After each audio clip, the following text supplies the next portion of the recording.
मिर्जा राजे जयसिंह की बात का भरोसा कर शिवाजी महाराज आगरा पहुंचे थे। मुगल बादशाह औरंगजेब ने भी बड़े बड़े पत्र लिखकर महाराज को आने का न्योता दिया था। इसके विपरीत उसने अपने एक भी वचन का पालन नहीं किया और शिवाजी महाराज को आगरा में ही कैद कर लिया। यह बहुत बड़ा संकट था क्योंकि 24 घंटों मुगल सेना का पहरा रहता था और इससे बच निकलना नामुमकिन था। लेकिन आम आदमियों की तरह वो संकट समय घबराने वाले नहीं थे। उन्होंने शांति से विचार किया और हमेशा की तरह एक और नायाब योजना के साथ तैयार होगा। औरंगजेब ने भी इसकी मान्यता दे दी क्योंकि महाराज अब खुद औरंगजेब के ही कैद में थे। इसके बाद शिवाजी महाराज ने औरंगजेब को पत्र लिखकर कहा कि मेरे साथ इतनी दूर से जितने भी लोग आए थे उनमें से कुछ को छोड़ बाकी सारों को वापस जाने दिया जाए क्योंकि अब मुझे इनका कोई काम नहीं है। औरंगजेब के लिए यह अच्छा ही था कि शिवाजी महाराज अब अकेले होने वाले थे। उसने तुरंत मान्यता दे दी। अब महाराज के पास गिने चुने ही सेवक बचे थे। इसके बाद महाराज ने बीमार पड़ने का नाटक शुरू किया। वो दिन भर बिस्तर पर सोए रहते और हकीमों की दवाइयां खाते। पहरेदारों को भी ये बार बार बताया जाता कि महाराज बीमार है, अतः उन्हें तकलीफ ना पहुंचे।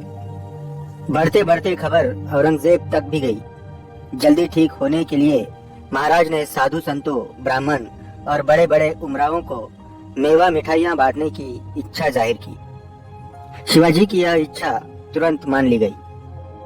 अब महाराज नियमित रूप से बड़े बड़े पिटारों में आगरा के साधु संतों को मिठाइयां भेजने लगे। शुरू में तो इन पिटारों की कड़क जांच हुआ करती थी, लेकिन बाद में यह रोज का काम हो जाने की वजह से पहरेदार ज्यादा ध्यान नहीं देने लगे। महाराज को इसी मौके का इंतजार था। शिवाजी महाराज ने 19 अगस्त 1666 का दिन तय किया। महाराज के सेवकों ने हकीम से दवाई लेकर आने का बहाना करके पहरेदारों को बताया कि महाराज की तबीयत नाजुक है, इसलिए उन्हें कोई ना उठाए। बस ये कहकर सेवक चले गए। हमेशा की तरह पिटारे आए, लेकिन आज मिठाई की जगह शिवाजी महाराज और संभाजी महाराज पिटारे में सोकर कैद से बाहर चले गए। ये पिटारे आगरा के उत्तर में एक अमराई में जाकर रुके और वहां महाराज और संभाजी दोनों पिटारे से बाहर आए। यहाँ से शिवाजी महाराज एक नजदीकी गांव में गए जहां उनका सेवक नीराजी रावजी घोड़ा लेकर तैयार ही था। यहीं पर महाराज ने साधु संतों का भेष बदला और सबने मथुरा की तरफ प्रयाण किया। औरंगजेब अपना पीछा करते हुए दक्षिण की ओर बढ़ेगा, इसलिए महाराज ने उत्तर की ओर प्रस्थान किया। इधर छावनी में शिवाजी महाराज की जगह हीरोजी फर्जंद सोया हुआ था। शिवाजी का दूसरा सेवक मदारी मेहतर उसके पैर दबा रहा था। बीच बीच में पहरेदार खिड़की से झांका करते, लेकिन उन्हें कोई शक नहीं हुआ। दूसरे दिन हीरोजी और मदारी मेहतर पहरेदारों को यह कहकर बाहर निकल आए कि वे दवाई लेने जा रहे हैं और महाराज को कोई भी ना उठाए। सुबह 10 बजे तक अंदर से कोई भी आवाज नहीं आ रही, ये सोचकर पहरेदार अंदर गए तो जो देखा उससे भौचक्का रह गए। अंदर कोई नहीं था।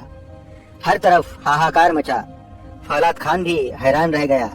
उसने डरते डरते बादशाह के सामने शिवाजी महाराज के गायब होने की बात सुनाई। उसने कहा कि समझ नहीं आ रहा कि वो गायब कैसे हो गया, जमीन में धंस गया या आसमान में चला गया। ये सुनते ही औरंगजेब के गुस्से की सीमा न रही। उसने दक्षिण के सारे रास्ते बंद कर दिए और अधिकारियों को सतर्क रहने के लिए कहा और अपनी सेना महाराज के पीछे लगाई।